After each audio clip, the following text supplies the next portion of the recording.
শুনানি শেষে আরো করা কমিশন ডিইওদের মারফত 6 দফা গাইডলাইন সিইও হোয়াটসঅ্যাপ মারফত নির্দেশ। কথা বলবো প্রতিনিধি সোমরাজ বন্দ্যোপাধ্যায় রয়েছেন সঙ্গে। সোমরাজ, দেখো, শুনানি প্রক্রিয়া দ্রুত শেষ করার জন্য 6 দফার নির্দেশ জেলা শাসক তথা ডিস্ট্রিক্ট ইলেকশন অফিসারদের দিয়েছেন রাজ্যের মুখ্য নির্বাচনী আধিকারিক। হোয়াটসঅ্যাপ মারফত সেই নির্দেশ দেওয়া হয়েছে সিওর তরফে বলে কমিশন সূত্রে জানা যাচ্ছে এবং সেই নির্দেশে বলা হয়েছে শুনানি প্রক্রিয়া দ্রুত শেষ করার জন্য প্রত্যেকটি বুথ লেভেল অফিসারকে দিনে ন্যূনতম 140টি নোটিশ দিতে হবে।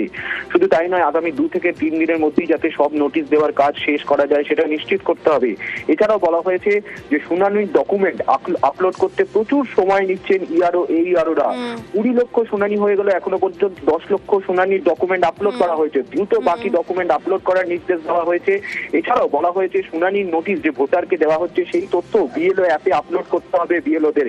মোট 6 দফার নির্দেশ দেওয়া হয়েছে কিছুক্ষণ আগে রাজ্যের মুখ্য নির্বাচনী আধিকারিকের তরফে বিভিন্ন জেলা শাসকদের, যাতে শুনানি প্রক্রিয়া দ্রুত শেষ করা যায় সেই কারণে এই 6 দফা গাইডলাইন দেওয়া হয়েছে বলে কমিশন সূত্রে পাবো। 2021-এর বিধান